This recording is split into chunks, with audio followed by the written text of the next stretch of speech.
When we talk about the Trinity, it's not an easy thing to discuss. The Trinity is a pretty heavy mystery. It's a mystery that sometimes we get completely wrong and sometimes completely right. It is indeed a hard one to explain. From the time we were at catechism class, we were told that there were three persons in one God. And how do we know this? Well, make the sign of the cross. In the name of the Father, and of the Son, and of the Holy Spirit, is one person. But we've taken it for granted in many ways. Not so recently, I was looking at a soccer match between Seville and Madrid. And one of the soccer players was going to take a free. And before he took the free, he left it out. I was just wondering, maybe he was calling on the Holy Spirit to guide the ball into the net. I'm not sure, but I think that's what he was trying to do anyway. But also, as well as that, I was also watching a major fight, Pacquiao, you know, the guy from Mexico. And he also, before he got into the ring, made a sign of the cross. Before he got fettered to a pulp.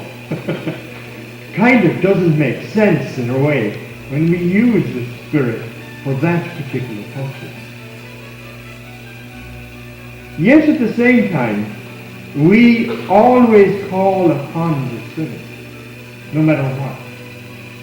For good times, for bad times, for every time within our lives. We take him for granted most of the time. Even St. Augustine, when he was talking, and he wrote a wonderful treatise on the Holy Spirit, and on the Trinity. And he was trying to figure out what he was going to write. And one day he was walking, I think I told you this story before, he was walking on the Mediterranean seashore in North Africa. When I say that, people say, what? North Africa? That's not possible. Well, Hippo was in North Africa. That's where he was. He was a bishop in Hippo. And as he was walking along the seashore, he saw a boy who had dug a hole in the sand, about 15 or 20 meters away from the edge of the water. And he had a bucket. And every now and then he would go back, pick up the bucket of water, pour it into the hole. And he was doing this constantly. Augustine sat on a piece of driftwood and watched him for a while, and was trying to figure out what this young boy was doing. After a while it got to him, and he went and walked over, and he asked the boy, he says, what are you trying to do? The boy says, I'm trying to empty the seed into this hole. And Augustine was a very logical individual. He said, you can't do that. He says, the seed, he says, is too big to fit into the hole. And the boy looked up at him and said, that's right. The Trinity is too large to fit into your mind. And next thing he disappeared. In a way, that is true. That makes it so hard for us to understand that the Trinity is so great, so wonderful, so magnificent, that our meager minds are not able to get around it. But it doesn't stop us, by the way, from trying to understand it. Sometimes we just cannot understand the mystery of it. But that doesn't mean we shouldn't try. We shouldn't actually embrace the understanding of what we can understand through our minds. It means, of course, that we become, what will you put this? Well, we become engrossed in the understanding of it. We try to fit it in to where we are in our faith. What does it mean to us? What is the Trinity? Of course, it brings us back to that understanding of what is God. or who is God? And if you take it even a step further, who is Jesus Christ? Who is the Holy Spirit? How can it be that these three individual persons are of one substance in life? Well, of course, we have examples. We have understandings of it. The Eucharist, for instance, is a huge understanding of the Trinity. It's in the form of bread and wine, and yet at the same time it is the substance of Christ. That's a kind of a tough one to explain. But yet at the same time we believe it. We see it. We understand it, I hope. And we don't take it for granted. In the same way with the Trinity. We don't take it for granted. It is that combination of unity that is the source and energy of our church. The Holy Spirit, if you read Genesis and you go to the book of Genesis, you hear in the very beginning of it, let us make them in our image. He doesn't use just one image. He uses our image, the image of the Trinity. The Father, the Son, and the Holy Spirit are the ones that we are made in the image of. That in itself gives us that understanding. It gives us that sense of belonging, of something that is greater than what we are.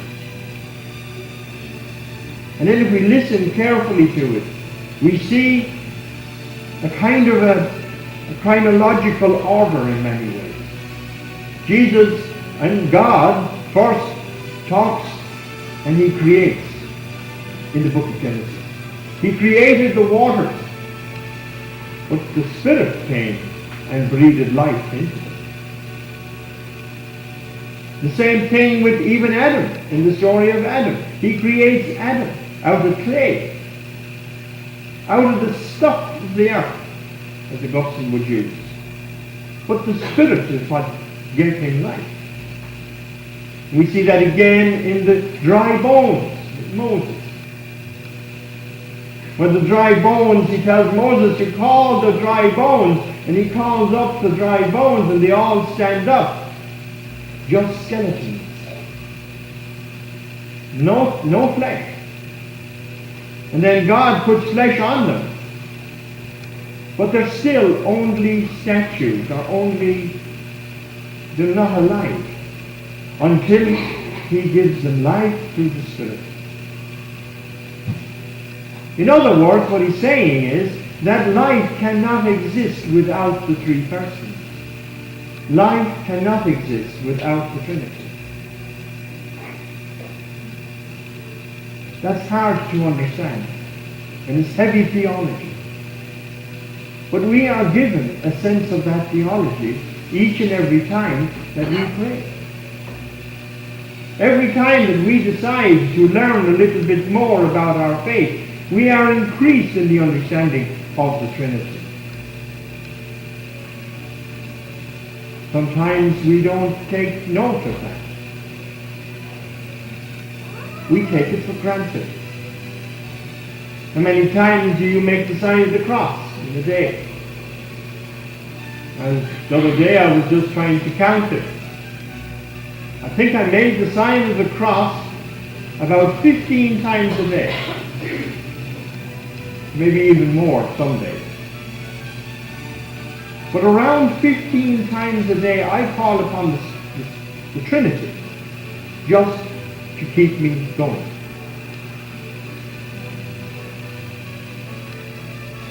And I take it for granted sometimes. I'll be sitting down to my meal and I'll make the sign of the cross hurriedly so I can get into the prayer and get it over so I can sit down and eat my dinner. Or I'd sit down to do my office and I'll do the sign of the cross at the beginning. And I'm trying to get through it quickly because, Game of Thrones has just started on HBO. Or maybe I'm driving out here and I see someone pass in front of me really quickly and I say, oh God, thank you. And I do the sign of the cross as if to say, thank you, Lord, I didn't get hit by that car. Or I didn't hit that car. We take it so for granted at times that we actually lose the meaning of what it is the Trinity is for us. We have to try to justify the Trinity. We're constantly justifying God. We're constantly justifying His presence to us. Because many of us don't see the presence of God. We're not allowing our minds and our eyes and our hearts to open up to that presence of God. The question would be asked, how many here would believe that the real presence of Christ is in the Eucharist? I got a woeful land when I was in Ireland. I was talking to a group of people, and the question came up about the Eucharist. And I just, being the devil's advocate that one could probably use, decided to say, well, tell me, which of you believe that the real presence of Christ is in the Eucharist? Nobody. They all just said it was a symbol. That the actual Eucharist was not the real presence of God. That's a sad situation, by the way. That once we lose that understanding of the presence of Christ, we will lose the understanding of the Trinity. And not only then will we lose that understanding, but we'll also lose our faith. Because our faith is built upon that foundation. That sign of the cross that we make every day in the name of the Trinity is the actual foundation to which our church is built. It's the first step in all our faith. Nani and Mark and all the other catechists, Sue and the rest of them, will tell you that we teach the children, the first thing we teach them is in the name of the Father and of the Son and of the Holy Spirit. Amen. Why? Because that's the foundation. If we lose that understanding of the foundation, we crumble. That's why I like that gospel where it says the man builds his house on sand.